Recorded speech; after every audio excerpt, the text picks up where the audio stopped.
Olá, meus queridos amigos, tudo bem com vocês? Mais uma vez aqui, agora não aqui como foi no último vídeo, e dessa vez também para falar de futebol. Ocorreu então o segundo fórum de não debates protagonizado pelos treinadores do futebol brasileiro. Aqui comigo mais uma vez, Ruazinho, Oiê. estava no último, e Lucas, já participante do canal aqui.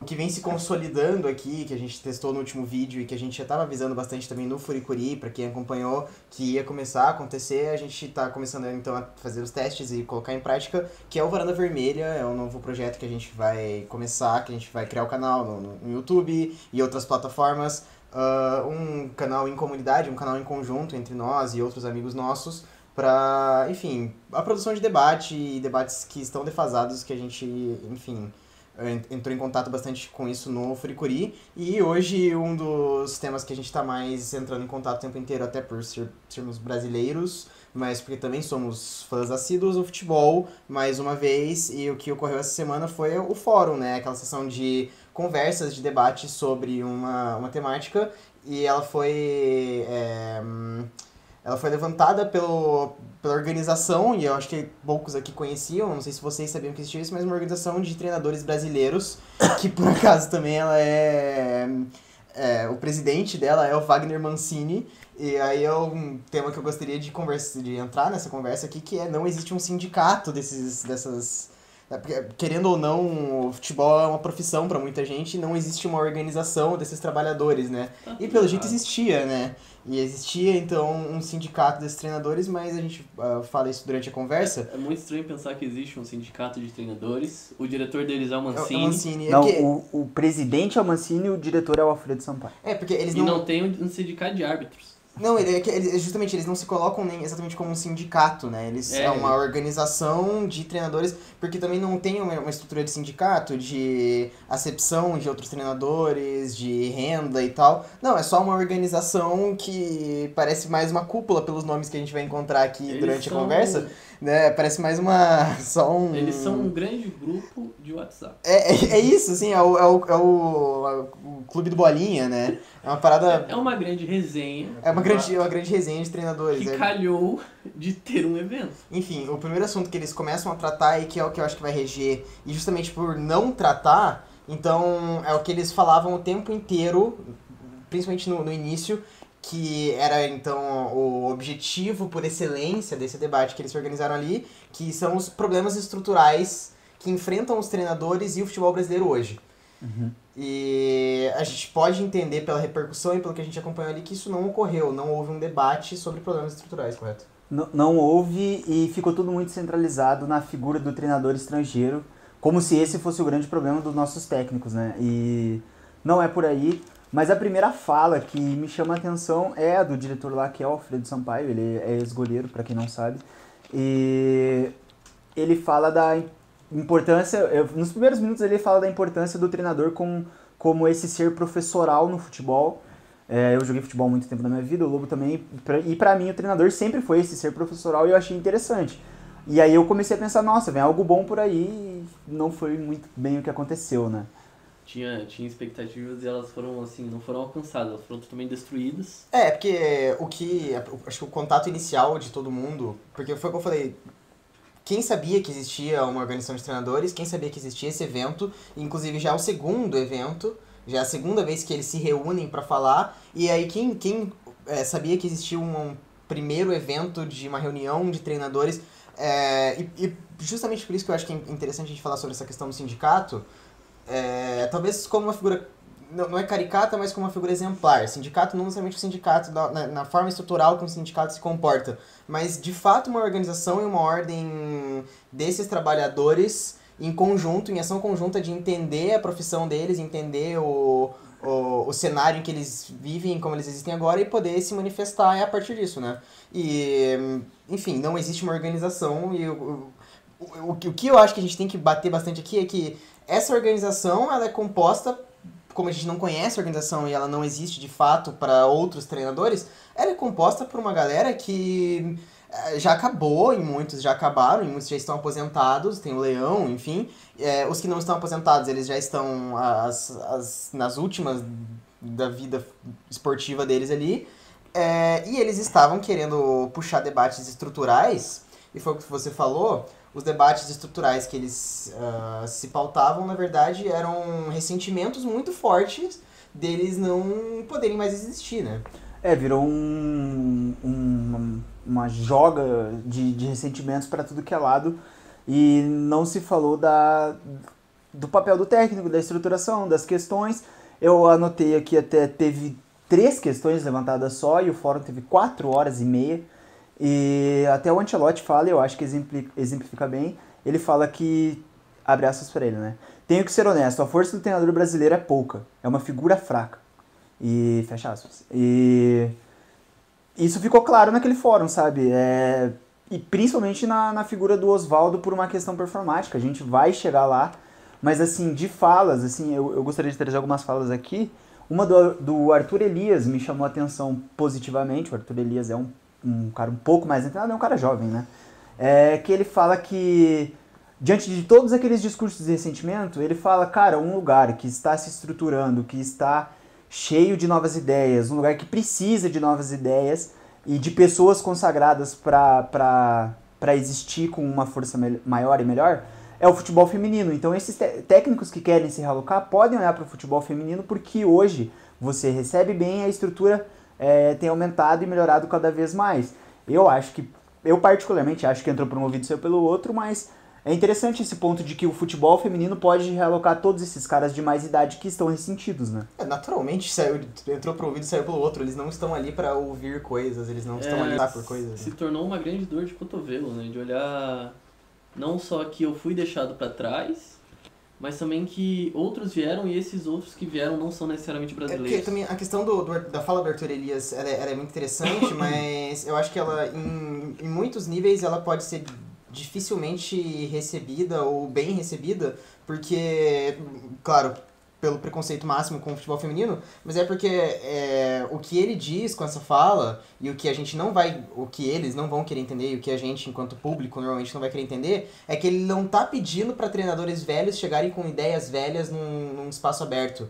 Ele tá falando, se vocês não têm mais esse espaço que vocês tinham no futebol masculino, o futebol feminino ele ainda tem um espaço vago que vocês podem encontrar os novos ares. É isso que ele quer dizer, né? O futebol feminino está cheio de novos respiros, cheios de novos ares. Sim. Então venham aqui receber esses novos ares para vocês saírem desse limbo retrógrado que vocês se encontram. Mas, por mais que ele esteja correto, isso é fato, quem também pôde protagonizar esses novos ares eram novas ideias vindas ao futebol masculino que esses caras estão batendo, que eles não que eles não querem receber. Então eles admitem por 4 horas e meia que eles não querem receber novas ideias. Então a fala do Arthur Elias ela é basicamente inútil nesse contexto porque eles já admitiram, nós não queremos saber o que você está falando. O Arthur Elias ele está falando basicamente o que a figura do treinador estrangeiro ela, de certa forma, de maneira problemática em muitos momentos, a partir de uma mídia bitolada e colonizada, né, e narrativamente, de falar que eles estão vindo aqui para reimaginar o futebol, mas que de fato o futebol brasileiro, por uma questão organizacional, não quis se importar com seus treinadores, não quis se importar com suas ideias e com o estabelecimento de ideias. De fato, alguém quis. E esse alguém existiam em outros lugares que não era no Brasil. Talvez na Argentina, talvez na Europa. Sabe? A Argentina na Europa, a Argentina não é uma colonização cultural nossa, sabe? Eles não colonizaram o nosso pensamento. E os treinadores argentinos, eles tiveram uma característica, um cenário de novos ares pra gente também. Esses caras não querem os novos ares, essa que é a questão. Então, por isso que virou um show de ressentimento, um show de lá e não ia ser com o futebol feminino que eles iam abrir as ideias, né? E fica até um pouco mais feio a situação quando, se fosse só um show de ressentimento, beleza, mas se torna um pouco pior quando a figura do Ancelotti está lá como um convidado e, ocasionalmente, essa chuva de ressentimento e no final das contas, assim, também de xenofobia acaba também se tornando pra ele, assim, então acaba ficando, sabe, um evento que é um ataque pessoal não só a técnicos estrangeiros, mas ao próprio Ancelotti, que foi que recebeu isso principalmente do Leão e principalmente do Oswaldo Oliveira. Foi um ataque a estrangeiro, né? É, um Foi um ataque ataque- a estrangeiro e um ataque à modernidade. A fala do Geninho é muito ruim também, é tão ruim quanto a do Emerson Leão e a do Oswaldo de Oliveira. Dele, porque na minha época, o treinador tinha a liberdade de fazer o que quiser. Cara, o futebol hoje ele é muito mais profissional e amanhã vai ser muito mais profissional e vai ser muito mais profissional. As coisas são divididas em várias mãos. Um jogo que é jogado com os pés é dividido em muitas mãos. Então não vai ser essa centralidade de poder e de pensamento dentro de um clube estruturado, ainda mais com as SAFs, de que o treinador vai bater martelo acima de qualquer coisa. Pô, que honestamente é uma mentira, de certa forma, também, né? Também Eu é uma não sei mentira. em que momento que o treinador teve toda essa autonomia que ele jura ter, que eu acho que hoje o treinador, na verdade, ele tem mais autonomia do que em outros momentos, talvez não pela lógica de fato, o treinador, ele, pelo menos aqui no Brasil, vamos falar do cenário que a gente vive, pelo menos aqui no Brasil, ele é sempre a primeira figura a se fuder, né? Ele é sempre a primeira figura a tomar o tiro quando o time não tá bem. Mas hoje o futebol é muito mais pautado em movimentos técnicos, em movimentos de... muitas vezes a crítica ao futebol moderno não é como o futebol hoje ele é mais rígido, eu discordo, mas como o futebol hoje ele é mais rígido, e isso se centraliza muito na figura de um Guardiola, de outros treinadores com outras ideias. Então, normalmente esses caras, na verdade, são até mais autoritários desse ponto de vista, né? Só pra contrapor eles, o treinador tem mais liberdade porque hoje os treinadores são managers, né? Então ele tem uma liberdade que o Vanderlei Luxemburgo já fazia isso e era um dos pouquíssimos de construir uma comissão técnica. Então eu quero esse preparador de goleiros. Eu quero esse... Cara, o Arsenal tem até treinador de bola parada, entendeu? Um treinador específico de bola parada que o Arteta foi pescar. Então é uma construção muito mais livre pro técnico, mas eu não sei se é fruto do decorrer do tempo de pensamentos de 30 anos atrás, se é de uma nostalgia, se é do próprio envelhecimento dos caras, eles acharem que como era antes era melhor. Não era. Não era. O treinador brasileiro nunca foi unânime. É Nunca. um pensamento natural que as coisas de antigamente elas são melhores, né? E isso não é só de agora, isso é algo natural. Então, pra eles, antigamente era melhor e agora os treinadores que a gente tem no futuro, antigamente também vai ser melhor pra eles. E assim é um pensamento Eu não acho que a gente pode cair no... Não pode cair, mas é no algo... dizer de ser natural. É algo que, tipo, ocorre, assim, mas não deveria ser natural, né? E aí você olha pra questões da própria estrutura de como é o futebol brasileiro hoje.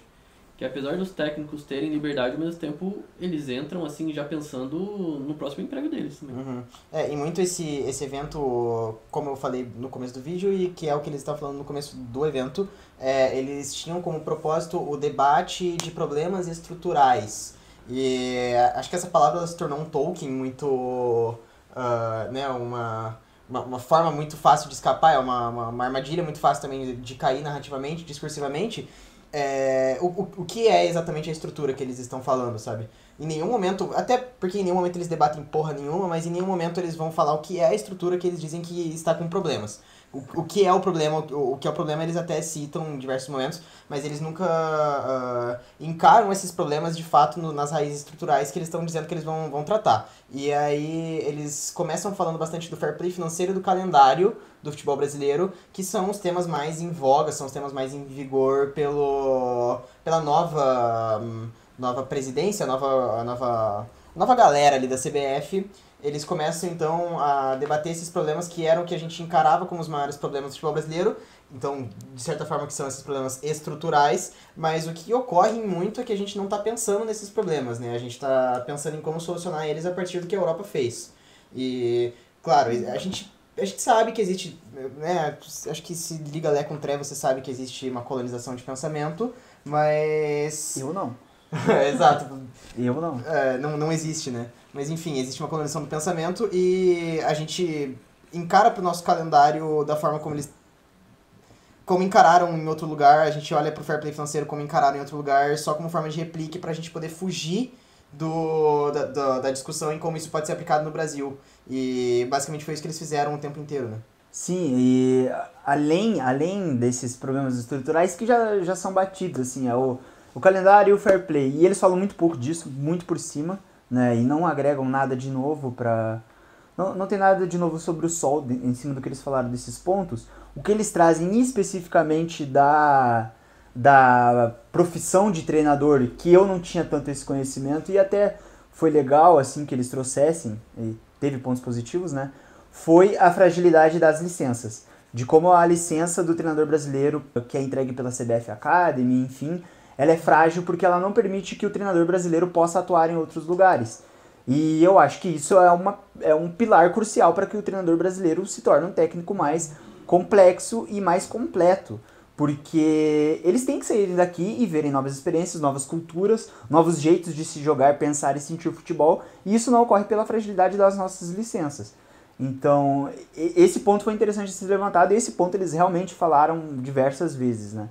Que isso é um pouco também no problema da nossa crônica esportiva, do nosso jornalismo esportivo, porque eu acho que isso é papel da narrativa, sabe? Isso é papel do debate. Mas a gente não encara, de certa forma, nem o treinador como algo além da profissão de treinador, e aí alguns ali puxavam, existe o tom professoral, mas isso ele também se torna quase que um jargão de, o professor paizão, o professor brigão, o professor... Enfim, tem tipos de treinadores aqui, mas nunca os tipos de treinadores que a gente concentra aqui, eles têm alguma relevância técnica ou tática para entregar e...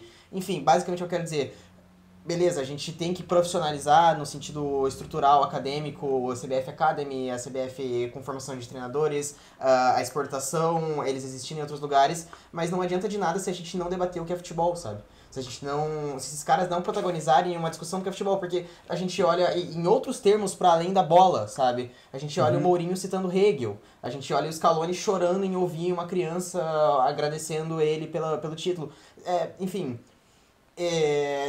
debatendo profundamente, citando Hegel, ou debatendo sentimentalmente, simbolicamente, como é chorar vendo aquela criança, os lugares que tem os treinadores mais bem-sucedidos hoje, eles entenderam algumas raízes do futebol, não só no local, mas algumas questões estéticas do futebol enquanto característica, enquanto propriedade. E isso não vai ser protagonizado por esses caras, que em muito queriam vender uma ideia de renovação, de que aquela organização, aquele evento que estava ocorrendo, ele carregava uma característica de renovação daqueles ares, de levantamento de novos debates, de que a partir dali a gente poderia começar então a encontrar as novas ideias e as resoluções dos problemas. Pelo show de ressentimento que ocorreu ali, a estrutura de debate deles não se difere em nada de um palanque do Bolsonaro. Não se difere em nada do Silas Malafaia fazendo uma pregação. Porque é basicamente assim, quais são os problemas estruturais? Cita fair play financeiro, cita calendário, cita, nossa, nós estamos atrasados em relação aos técnicos europeus,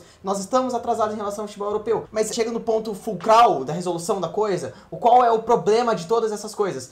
Não existe, eles não debatem o problema dessas coisas porque eles não entenderam o que é futebol, eles não se importam com o que é futebol, e aí a estratégia argumentativa que a gente viu em todos os governos fascistas, que basicamente é a mesma reprodução que eles se inserem ali, faz um inimigo em comum. Ponto, sim, eles têm um inimigo em comum, e é o técnico estrangeiro, é a figura do estrangeiro no nosso país. Eu acho que nesse ponto que você levantou agora, a gente tem que falar dos dois personagens, Oswaldo e Leão, porque... repúdio, tá? Tá escrito na cara aqui que nós três e o Arthur que tá por trás das câmeras repudiamos tudo que eles fizeram assim. Mas se você vai olhando os trejeitos, a fala do Geninho, do Leão e do Oswaldo são ruins em pé de igualdade. Não teve... O absurdo já tá posto ali. Não teve uma fala que foi pior do que a outra, foi tudo ruim. Só que caiu na figura do Oswaldo porque ele começa a fazer um show, parece uma coisa meio coach, meio pastoral, meio... olavista em certo sentido, de atacar um inimigo, e foi esse show dele que todo mundo repudiou, né? Por isso que caiu mais nele. Mas as falas são ridículas, assim, não levam a lugar nenhum. Não dá pra esses caras quererem se realocar no futebol ou quererem achar que podem falar algo do futebol de 2025 com esse tipo de pensamento. O Oswaldo de Oliveira, quando o Diniz chega o Diniz, o Barroca...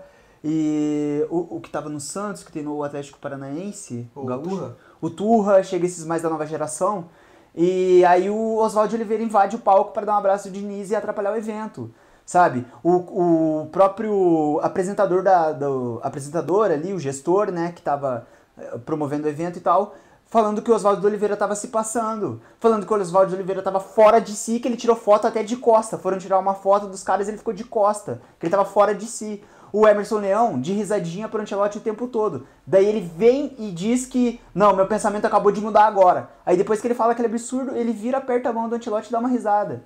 Tipo assim, pessoas fora de si, como que eu vou esperar que a resposta fulcral do que é o futebol brasileiro e do que é a função desses caras que devem pensar o futebol brasileiro, vai vir desses caras que estão fora da realidade, que estão só sendo senhores decrépitos pelo decorrer do tempo. Como que eu vou querer que a resposta venha desses caras? É um show de ressentimento, no final das contas, né? Eu acho que É um show de velhice. Não, mas não é nem, tipo, querendo cair num genérico meio liberal aqui, assim, mas é basicamente o que a gente vê sendo qualquer debate dentro na TV Senado, assim, é a mesma coisa, é um monte, é um monte de velhos senil, os mesmos de 80 anos atrás, sabe? Todos brancos? Todos brancos. Aquele ditado popular, né, que não necessariamente, isso é uma prova de novo, você ser velho não significa que você tem conhecimento.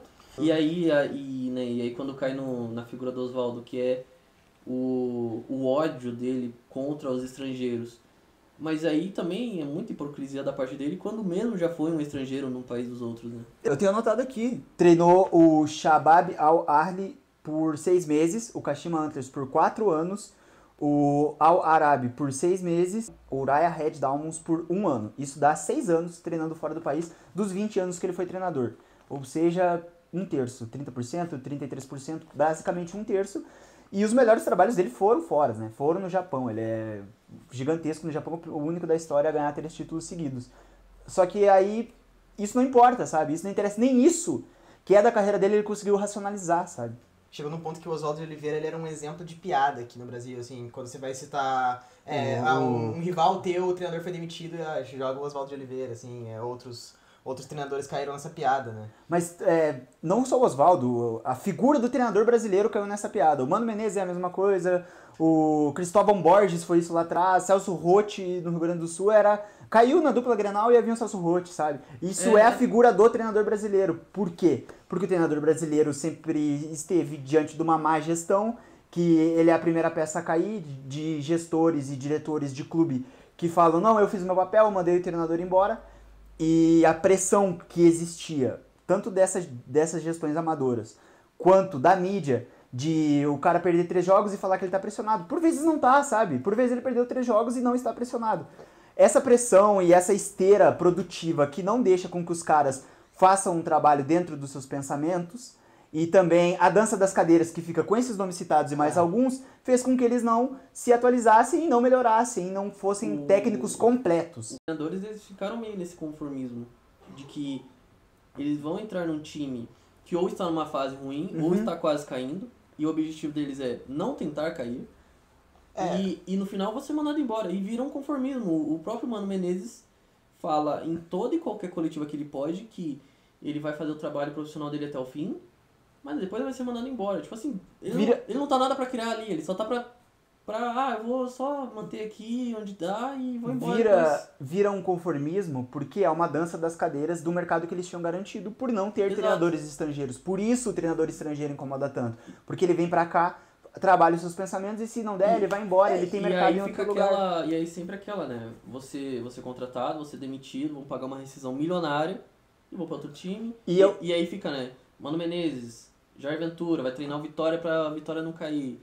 Aí, sei lá, depois é o Celso Roth, depois é o Roger Machado, e fica... O que mais me incomoda do que toda essa dança das cadeiras e esse ressentimento e essa não complexificação do trabalho dos treinadores, o que mais me incomoda é que, por eles não se atualizarem, e por saber que o futebol brasileiro caminha desse jeito em vários momentos, eles tratam todo jogo como uma batalha, eles não precisam pensar futebol, eles podem ir para um jogo com um goleiro que vai rolar por 8, 10 minutos da partida, eles podem cavar uma faltinha e jogar uma bola na área, e todo jogo vira uma batalha, uma guerra, e não necessariamente um esporte que tá ali para entreter o seu torcedor. Que pode manter o emprego ali, né? Exato.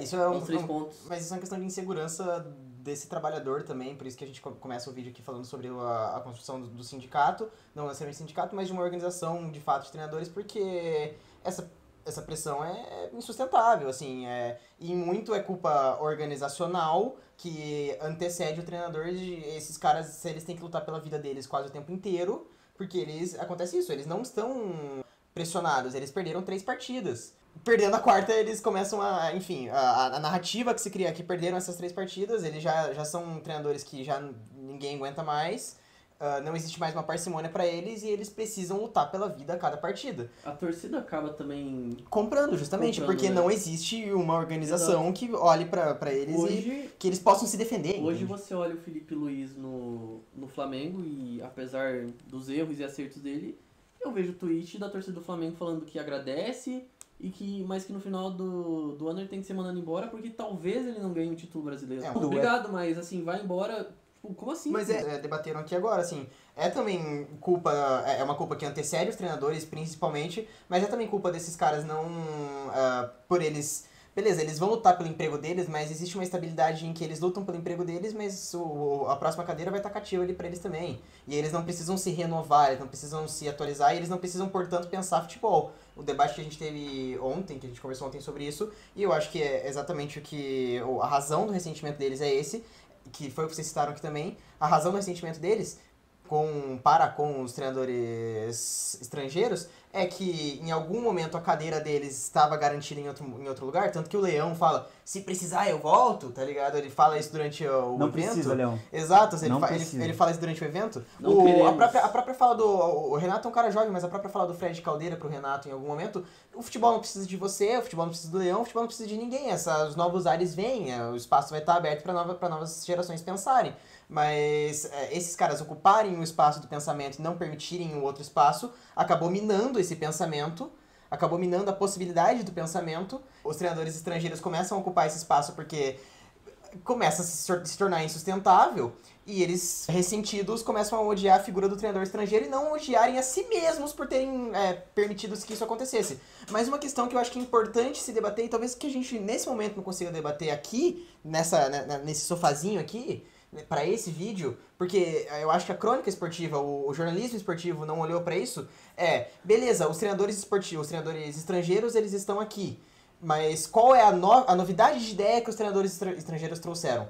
Porque é muito fácil a gente entrar nesse debate os novos ares são os treinadores estrangeiros, o treinador brasileiro está ultrapassado, mas o que os treinadores estrangeiros que pisaram aqui produziram? Ganharam títulos, tudo bem, isso não se discute, mas então vamos começar a discutir a partir desses títulos, a partir desse sucesso dos treinadores, do Jorge Jesus, do Abel, do Sampaoli em alguma medida, de quem for, enfim. Vamos começar a debater esse sucesso desses treinadores também no o que eles produziram pra gente, sabe? Produziram que o Flamengo ganhou um título, mas o Flamengo não é o futebol brasileiro. O Palmeiras não é o futebol brasileiro, o Botafogo não é o futebol brasileiro, o Santos com o Sampaoli, ou o Galo com o Sampaoli não é o futebol brasileiro. Então, o que esses treinadores produziram para o futebol brasileiro? Vamos começar a olhar para isso, para começar então a criar uma acepção, para ter valido de alguma coisa esses novos ares? Porque se os novos ares são os treinadores estrangeiros e a gente admite isso, e esses ares não são recebidos pra porra nenhuma, eles são, beleza, teve seu sucesso, vai embora e tchau, e acabou, e a gente vai continuar no mesmo limbo, não teve novos ares então, teve basicamente outra colonização, teve basicamente a gente veio aqui, pisou e fomos embora, e deixamos aqui a terra arrasada que você vive. Mas vai ser uma terra arrasada. Vai ser uma terra arrasada porque esse debate não está sendo produzido. Porque quem está ali nessa cadeira ali está só reproduzindo ressentimento e quem está na cadeira da narrativa esportiva não está reproduzindo, não está olhando para esses treinadores com o fato de que eles estão produzindo algo. Estão só falando, eles estão produzindo algo. E aí, o debate não vai olhar o que eles estão produzindo para a gente começar a receber isso e desenvolver isso entre a gente? Não vai, pelo jeito, né? E eu acho que até a gente fica órfão de entregar essa resposta por todos esses aspectos que também impactam em nós, né? Então, talvez... tipo, pela forma como o que eu consigo consumir de conteúdo de futebol, por mais complexo que seja, o que eu consigo ver de jogos, por mais complexo que seja, e do que aconteceu aqui nos últimos anos com ou sem estrangeiros, ainda é muito difícil de construir o porquê, o que deve ser feito, para onde deve caminhar. Ainda é muito complexo, até para nós que estamos tentando construir esse pensamento crítico. Porque eu comecei no vídeo falando sobre a questão professoral dos treinadores. A gente está órfão de professor também, de pensamento mesmo, seja midiático, seja de gestão de clube, seja de treinador, seja dos atletas também. De qualquer um. Do torcedor, de todo mundo. Talvez o que mais fica do que os estrangeiros realmente trouxeram foi talvez um abraço ao torcedor. Uma maior conexão. Olhando no caso que foi o Vojvoda com Fortaleza, olhando o que é o Abel pro Palmeiras. Pô, mas o Abel tretou pra caralho com a torcida do Palmeiras. Mas eu acho que é porque dá pra considerar que pais tretam com seus filhos. Mas assim, olhando no caso... Mas eu não concordo, porque isso existia com os treinadores brasileiros existia, também, né? mas aí quando você olha que já tá tudo Que é saturado... o Abel no Inter. do que você é. Hã? O Abel Braga. O Abel Braga no Inter e tal. Eu Mas acho aí quando que... você olha que tá tudo saturado, e você vê, por exemplo, o Vojvoda do que foi no Fortaleza, talvez isso é um pouco. Não, mas eu acho que assim, isso é que ganha mesmo. Eu acho que é porque ganha. Porque ganha, O que é o Zubeldia pro São Paulino? Não, é porque ganha porque toda a narrativa central aqui é construída no ganhar e não no pensar. Enfim, eu acho que a principal questão que essa tragédia em forma de evento que ocorreu ali, que fica pra gente numa reprodução de debate, e é até meio chato que para quase tudo que a gente tem que debater aqui, a gente tem que falar, bem, esse debate não existe, a gente não pode fazer ele sozinho, e aí o que a gente está fazendo aqui é uma incitação do debate, não o debate propriamente, porque ele não existe, mas então o que fica dessa tragédia principalmente é que o debate sobre a nossa realidade dos treinadores, a realidade dos nossos treinadores, a realidade do nosso futebol em relação aos treinadores, é que o não pensamento sobre o que acontece sobre o que aconteceu para os treinadores estrangeiros pisarem nessa terra e o que acontece com os treinadores estrangeiros nessa terra, esse debate não está ocorrendo, então fica o apelo para esse debate começar. Então eu acho que a grande pergunta, talvez, não sei se vocês concordam, mas a grande pergunta é o que ocorreu com os treinadores estrangeiros aqui? Sabe? O que a gente tem a tirar, o que a gente tem a se qualificar dos treinadores estrangeiros aqui? Porque se a gente ficar só no debate do ressentimento, que enfim, né, a gente não vai cair, mas se a gente ficar só no ressentimento do eles não podiam estar aqui, porque sempre foram os brasileiros que estiveram aqui, e se a gente ficar só no acadêmico básico, no jornalismo básico, no jornalismo esportivo básico, mas eles estão trazendo novas ideias, eles estão mudando o nosso futebol, olha só, o Abel Ferreira está ganhando. Isso também não vai produzir nada. No momento em que eles saírem daqui, a gente vai continuar em terra arrasada. O que fica pra mim dos treinadores estrangeiros, e quando um treinador brasileiro chegou ali no debate, todo mundo falou da importância dele estar ali, porque ele também é dessa maneira, a forma dele de viver, pensar o futebol é dessa maneira, foi muito celebrada a presença dele por trabalhar desse jeito também. O que fica pra mim é que o treinador estrangeiro, eu percebo desse jeito, ele chega aqui e ele vai fazer o trabalho dele futebolístico pensando do jeito que ele enxerga futebol, independente da forma como vai ser. Ele não vai mudar daqui 2 rodadas se ele tomar 2 derrotas, sabe? Eles vão trabalhar muito para que a sua ideia futebolística exista. Seja se a diretoria quer que o time jogue daquele jeito, seja se a torcida tá gostando ou não, eles vão fazer do jeito que eles pensam futebol, porque eles têm uma bagagem para se pensar futebol um pouco mais complexa, e se não der, eles vão embora. E esse cara que foi comemorado de estar lá é o Fernando Diniz, porque eu acho que o único que me vem à mente hoje brasileiro que pensa futebol mesmo e tem a sua convicção. Ele sempre fala isso, que pra ele o que importa é que os atletas estão bem confiantes, e essa é a forma como ele vê e pensa o futebol. Esse é o jeito dele de jogar. O do Abel é de um time competitivo, sempre lá no alto, questão física, tá fazendo marcação ao meio agora. E esse é o jeito dele, é assim que o Palmeiras vai jogar, não vai jogar vistoso e tal. Cada um tem o seu jeito, né? E é isso que fica pra mim dos estrangeiros. Eu penso futebol desse jeito e é desse jeito que eu vou trabalhar. Vazada do debate, talvez não necessariamente do futebol. O futebol, ele tá espaço aberto, sabe? O futebol, ele continua produzindo grandes jogadores. A gente teve o Endrick agora, a gente tem o Estevão, a gente O Campeonato Brasileiro tá muito bom. Muito competitivo. Muito bom. E é fato que, em alguma instância, a reprodução que a gente tá fazendo aqui, que a gente tá tendo de algumas qualidades do futebol europeu enquanto organização, tá rendendo bons frutos pro nosso futebol. O Campeonato Brasileiro tá num nível mais alto. O debate sobre o desenvolvimento comercial e econômico do nosso futebol não cabe para esse vídeo, mas ele tem que ser feito também. Então, o que é o cenário como times mais enfraquecidos economicamente podem existir? Olha só o Mirassol existindo, mas olha só o que é o Santos, olha só o que é o Inter. Um debate futuro que deveria ser feito também. O que fica, então, para agora é que o debate sobre futebol e sobre o desenvolvimento do nosso futebol, ele vive em cenário de terra arrasada. E eu acho que agora a gente vai pro Out of Contest, abrimos as cervejas e vamos conversar sobre o Fernando Diniz. Aí nós sai pique o Dexter, viado. Sai da cela pra fazer programa. Pique quem? Pra falar com Dexter, que vocês não ver. Você é o da série. Você é macio, tá. você não sabe.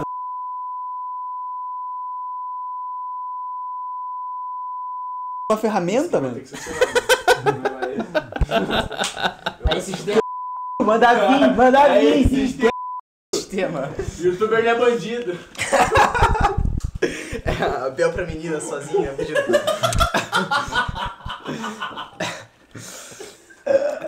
Bel pra menina. tema agora, porque a gente tava falando dos treinadores, e aí você comentou em elogios a ele, porque você queria que ele fosse seu pai. Ah, eu amo ele, cara. Eu amo ele demais. Queria que ele fosse meu pai, meu sogro, meu amante, meu confidente. Tudo que eu precisava era do Fernando Diniz na minha vida, tal qual o Ryan ou o John Kennedy. Que introdução Fernando Diniz, eu te ao amo. assunto. Você lembra que a nossa amizade começou com o Fernando Diniz, né? Verdade. É verdade? Verdade. Começou com o Fernando Diniz, Conta a essa minha história amizade aí. com o Lucas. Foi a primeira semana da faculdade, e daí a gente sai sexta, depois do multiverso. A gente sai sexta, e aí a gente vai no bar da FAG. Aí tipo, se conhecendo assim, acho que você não tava, não lembro. Não tava. Mas tava nós dois, Matheus, André, aí tava o Mário, tava o Emanuel, aí ele... Falecidos, cara. Aí ele colocando, Salve. aí ele tipo, todo mundo se seguindo, daí a gente bebeu pouco, foi embora, porque já era 10h30, a galera tinha que pegar o ônibus pra ir embora. Daí eu, porra, quero beber mais. O Lucas, porra, quero beber mais. Eu falei, vamos no Paranauê. E daí ele, onde é que é isso? Moro aqui há 3 meses. E daí eu falo, tá, vamos lá, Cabaço. levei ele pro Paranauê, e daí a gente se conversando, aí eu, tipo, era o momento pós-sucesso do Fernando Diniz na Libertadores com o Fluminense lá, comecinho de 24 isso, então tinha sido recente a Libertadores de 23, aí eu falando com o Lucas, tipo, não, porque o Fernando Diniz, ele representa uma cosmologia nacional muito forte, e é, tipo, quem que fala de futebol que vai falar sobre uma coisa interessante, assim, do Diniz, além do... ele joga bola. Pouco se fala sobre essas coisas, e daí a gente comentando sobre isso, e ele veio com outro ponto sobre o Diniz na mesma levada, temas mais sociais, sobre o que o Diniz carrega ali, né? Nós só somos amigos por causa do Fernando Diniz. E a hora que o Fernando Diniz se aposentar, acabou a amizade também. Porque comigo é assim. Mas entendeu? vai durar, então. Vai. Não. E esse canal só existe por causa do Fernando Diniz, né? Porque É? eu vi ele fazendo assim, os dois V, e daí eu falei, varanda vermelha. Ele me lembra, esse dia eu tava falando com o Ricardo, que todos meus amigos e eu tentamos virar jogador, deu errado. Aí o Ricardo deu certo, né? Ele virou. E daí nós falando esses dias, se ligamos, daí tava falando sobre o Fernando Diniz, e a gente falou a seguinte frase, ele parece o Pipo, que é o nome de um professor que a gente tinha numa escolinha que era um projeto social, que era igualzinho, fisicamente, o discurso, tudo, o jeito de ser, paizão pra caralho, tipo assim, acho que uma vez, eu não lembro, ou ele me deu uma chuteira ou uma cesta base. E se pá foi os dois, mano, eu não lembro. Ou é um ou outro, mas né? era paisaço, mano. 880 são as mortes Mas- do comunismo aí, né? Não. Ou é 5 milhões ou são 100 milhões. Em qual espectro? Mas naquela época ganhar uma chuteira, Em mano, qual pra mim era o espectro que auge. você tá? Uma cesta básica e uma chuteira? O Pipo era marcante mesmo, né? Caralho. Pica, pô. Pipo não- Primeiro Diniz da história foi o Pipo, velho. Pô, basicamente falando sério agora, não sei se era pra falar sério agora, mas o que foi a fala dele ali no evento ali que a gente acabou de comentar foi um absurdo, sabe? Um absurdo. Oi, Vai, mete o Diniz, Vai, mete mete isso. Mete isso. Como é que ele faz, né? O futebol brasileiro é um sistema mais psicossocial. E ele parece que tá tendo um derrame, cara. E ao fundo tá certo, pô. Mas Ele é muito bravo. mas aí falando sério, tipo assim, ele é o mais próximo que a gente tem de um técnico que não vê o futebol como só futebol, sabe? Que vê como algo a mais. Não, assim. eu acho que até em certo ponto de passar por cima disso, né? Eu acho que o futebol pra ele é mais do que o futebol, não é um futebol demasiado futebol, é um futebol além do futebol, Exato. um futebol para as vidas, né? E não é só se ganhar legal, é tenho que ganhar. É assim, eu vou instituir uma ideologia, uma lógica, uma ideia, e acima disso. É que o que me incomoda é o discurso padrão, né? Que é tipo, o Diniz é muito 880 ou você ama ou odeia. Pra mim, quem odeia tá errado, tá ligado? Tipo, quem odeia tá errado, assim, porque... E eu acho Porque que quem odeia tá olhando só pra ganhar. Mano, pega e bate uma punheta aí, fica ganhar suave, não mano. futebol Porra. também, né? É quem olha pra um não futebol. Porque foi o que eu falei, eu acho que o Diniz... Um abraço pra- pro... Não vou citar. Já ia mandar em direto pros caras. Vai ter que agora eu quero quieto. saber. Não, deixa quieto. Porque o Diniz, ele olha, como eu falei, ele olha pra... A gente falou que durante o vídeo aqui que a gente tá carente de alguém que olhe pro futebol como é o futebol, pras questões do futebol. E aí, eu não acho exatamente que o Diniz seja esse cara. Eu acho que ele é um cara necessário pra gente começar a fazer isso, sabe? Ele é um cara necessário pra gente começar a olhar pro futebol, porque ele é um cara que olha um pouquinho pras questões do futebol, não exatamente para o futebol. E é um pouco extremista, né? Essa coisa de ame ou odeie. Tipo, por que só amar ou odiar uma pessoa? Porque tudo tá extremista Exato. agora, chefe. Não, exato, mas por que não cinza, né? Cinza Até também é nós cor, aqui, ó, é preto ou é branco. Tá tudo extremista hoje em dia. Cinza é branco. Ou é verde. Ou tu é comum ou tu é Bolsonaro. Ah, eu sou Bolsonaro. Tá tudo extremista, mano. Você é, né? Por isso que você tá fora. Eu sou Nicolas Ferreira, Lucas Pavanato, Quem senta na mesa do Diniz hoje? Renato Gaúcho. Na minha vida, Caralho. Deus... Não, mentira. A roda da frente. A roda da frente. A roda da frente, E... Sei lá, mano. Meu chefe. Gosto de ser CLT. Você é workaholic, né? Eu sou workaholic saindo daqui pra trabalhar, rapaziada. Saindo daqui pra trabalhar. Sair daqui tem que entregar uma demanda pra amanhã. Eu tenho uma reunião no Teams saindo daqui. Não, eu tenho que fazer uma call 5h30. Ah, você é louco. Do que você trabalha, Juan, hoje? Cara, hoje...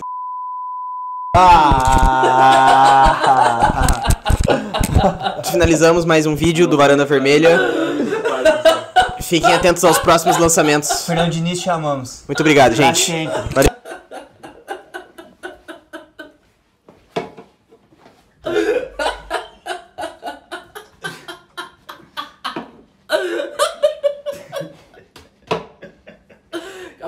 Acabou o programa.